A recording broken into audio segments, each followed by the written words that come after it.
Welcome to the AI podcast.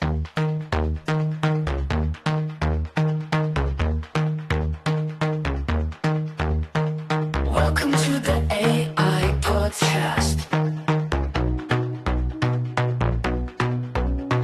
Welcome to the AI podcast. Welcome to the AI podcast. Welcome to the AI podcast. Welcome to the AI podcast. Welcome to the AI podcast. Welcome back, everyone. Today we're taking a deep dive into a topic that's both ancient and cutting edge: artificial intelligence. It's one of those things, isn't it? AI is everywhere these days. Yeah, exactly. So we're going to try and trace how we got here, from those early ideas of thinking machines to the AI that's all around us. It's a wild ride, for sure. So we've got some excerpts from a couple of fascinating books on AI history to guide us. Think of it like hitting the highlights of AI's journey. A lot to cover. But I think it's worth starting with this. The idea of artificial intelligence has been around for much, much longer than most people realize. Way longer than computers, even. No, absolutely. I mean, think about it. Even the ancient Greeks had myths about artificial beings. You're thinking about Talos, right? Exactly, that giant bronze automaton guarding the island of Crete. And then you've got golems in Jewish folklore, these mystical beings created from clay. It's fascinating, right? Like, this idea of creating artificial life, it's something that's been with us for centuries. It's like this deep-seated human desire, this urge to understand our own intelligence by trying to recreate it. Okay, so we got these ancient myths and stories, but AI as a scientific field, that's a much more recent development, right? Right. The real groundwork for AI as we know it was laid in the 20th century, building on, well, a whole bunch of things. Advancements in mathematics, philosophy, and of course the birth of computer science. Right, you need those building blocks first. So, who are the big players in those early days? Who really kickstarts AI as a field? Well, you can't talk about the beginnings of AI without mentioning Alan Turing. His work back in the 1930s and 40s, it was revolutionary. Oh yeah, Turing. He's the one who came up with the Turing machine, right? Exactly. It was a theoretical model, but it basically laid the foundation for modern computers. You could say he provided the blueprint. Okay, so he gave us the machines themselves, but what about that whole can a machine think question? The Turing test. Ah, yes, the Turing test, proposed in 1950. Why was that so important? It seems kind of simple, like on the surface at least. It is deceptively simple, and that's part of its brilliance. It's basically a thought experiment. Turing said if a machine can carry on a conversation that's indistinguishable from a conversation with a human, then for all practical purposes, we could consider it to be thinking. So it's not about whether the machine is actually thinking like a human, but whether it can fool us into thinking that it is. Right. It's about performance, in a way. Interesting. So how did people react to the Turing test? It really sparked a lot of debate and research, and it still does. People still argue about whether it's a valid test of intelligence, but there's no doubt that it really pushed the field to think deeply about what it means for a machine to exhibit intelligence. And all of this is happening before computers as we know them even exist. It's kind of mind-blowing. It is, and all of this leads us to a really pivotal moment, kind of coming out party for AI as a field. Huh. The Dartmouth Conference in 1956. Oh, yeah, that's where the term artificial intelligence was officially coined, right? Yeah. By John McCarthy. That's right. McCarthy coined the term. And the conference brought together all these brilliant minds: Marvin Minsky, Claude Shannon, Alan Newell, Herbert Simon. They were all there, super optimistic about the future of AI. I was reading about that. It sounds like there was so much excitement, this real sense of possibility. Oh, absolutely. They were developing the first AI programs there, things like Logic Theorist and the General Problem Solver, trying to get machines to actually think, solve problems, prove theorems. It sounds like the sky was the limit at that point. There was a ton of enthusiasm, and for good reason. A lot of the focus during those early years was on something called symbolic AI. Symbolic AI, what was that all about?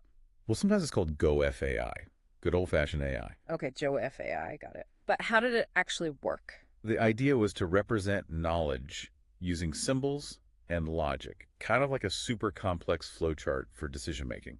Think of it like this. They were programming computers with a set of rules, like if A, then B, to mimic how humans use language and logic. So it's like they were trying to build a thinking machine by giving it a digital rule book for how to understand the world. Yeah, exactly. And it led to some pretty fascinating early AI programs, like ELIZA. ELIZA, the psychotherapist program. I've heard of that. Right. It was pretty basic, but it could hold these somewhat convincing conversations. It really captured people's imaginations. ELIZA was created back in the 60s, right?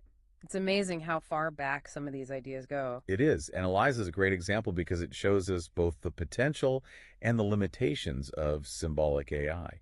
You see, while it could hold a conversation, ELIZA wasn't actually understanding the meaning behind the words. So it was more like a clever illusion than true understanding. Exactly. And these early systems were brittle, meaning they struggled with the messiness and complexity of the real world. In what way?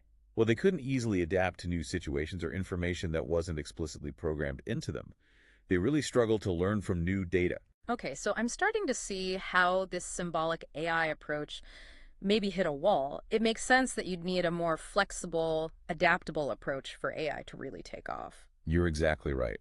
And that brings us to the next chapter in our AI journey. Things are about to shift pretty dramatically.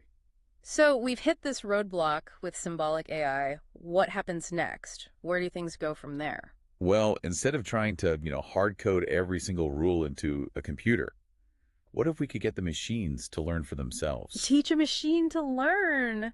Whoa, that sounds like a huge leap. How do you even begin to do that? That's where machine learning comes in. It's a completely different approach. Okay, I'm listening. So with machine learning, instead of giving computers all these explicit rules, we feed them data, tons and tons of data, and then we let them figure out the patterns on their own. Okay, I'm intrigued, but how does that actually work? It still sounds kind of magical to me. It's not magic, although I can see why it might seem that way.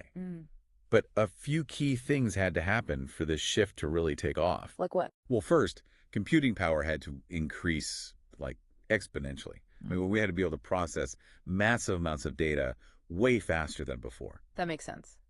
But what else? And then we had some really important breakthroughs in algorithms, especially with neural networks. Neural networks. I knew that was coming. Right. It's one of those terms you hear everywhere, but it sounds so complex. It can be, yeah. So what are they exactly, and how do they learn? Imagine a neural network as like a team of specialists, where each specialist is responsible for a tiny part of a problem. Okay, I can picture that. A team of specialists. And these specialists, we call them neurons, they're all interconnected and work together to analyze data and make decisions. Okay, I'm following so far. And each connection between these specialists, it has a certain strength. So as the network learns, those connection strengths get adjusted based on the data it sees. So each specialist learns to focus on specific features or patterns, right? Yeah. And then they share their findings with each other to come up with a solution. Yeah, that's a good way to think about it. But how do those specialists or neurons actually learn and adjust their connections? That's where the backpropagation algorithm comes in. Think of it like a feedback system. The network makes a prediction. Right. Right. And then it compares its prediction to the actual outcome. And based on the difference, the backpropagation algorithm goes back through the network and adjusts the connection strengths between those specialists, makes them more accurate over time. So it's like practice. The more the network practices, the better it gets at making those predictions. Exactly. Okay, so we've got the powerful computers, we've got the clever algorithms, and then enter big data. Was that kind of the final piece of the puzzle? Absolutely. Big data was crucial. Suddenly, we could train these neural networks on these massive data sets, everything from text and images to sounds and sensor data. It's like giving these algorithms this crash course in the real world. Right, exposing them to this huge and diverse amount of information. And what happened then? Well, with all that data, they started to outperform those older AI systems, the ones based on rules in all sorts of areas. Image recognition, speech processing, even things like playing games. Is that where we get to things like Deep Blue beating Kasparov at chess? Yep. That was in 1997. I remember that. It was a huge deal. It felt like this turning point, like AI was stepping onto this whole new It level. was a major milestone for sure. So was that kind of a one-off? Or was there more to come? Oh, that was just the beginning. Deep Blue was cool, but it was just a taste of what was coming next. Then the 2010s brought us deep learning. And that really, truly revolutionized the field. Deep learning, I hear that term all the time these days. But I know it's a type of machine learning, so what makes it so special? What sets it apart? Okay, so think of it like this. If traditional neural networks are like a small team of specialists, right? Right. Deep learning networks are like a massive organization. I'm talking many layers of specialists. And each layer is building on the work of the layers before it. Ah, so these deep neural networks, with all their layers, they can pull out much more complex patterns Hmm. from the data, right? Exactly. And this led to some pretty amazing breakthroughs. In 2012, for example, a deep learning model called AlexNet just crushed the competition in the ImageNet competition. What was image? It's this huge image recognition competition, a really big deal in the AI world. Okay, so AlexNet winning that, it was a sign of just how powerful deep learning could be, especially for image recognition. Exactly. I see where you're going with this. This is all starting to connect. Self-driving cars, virtual assistants, AI in healthcare, finance, all of it is powered by deep learning, right? You got it. Deep learning is everywhere. It's become this essential tool in almost every industry you can imagine. Amazing. And one area where its impact has been especially incredible is natural language processing, or NLP for short. NLP, that's what we're all using right now to have this conversation. Right. NLP is all about getting AI to understand and generate human language. Something that used to seem like, I don't know, pure science fiction. Totally. And we've seen these incredible advances in NLP just in the past few years. Yeah. Like models like GPT-3 and BERT. They're doing things that were just like unimaginable a decade ago. I've heard of those. GPT-3, it can write stories, right? And translate languages. Yeah.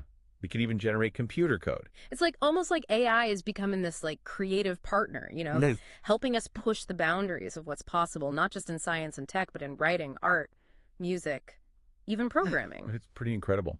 But, all of this also brings up some really important questions we need to think about. Yeah, like what? Well, as AI gets more powerful, what does it mean for jobs?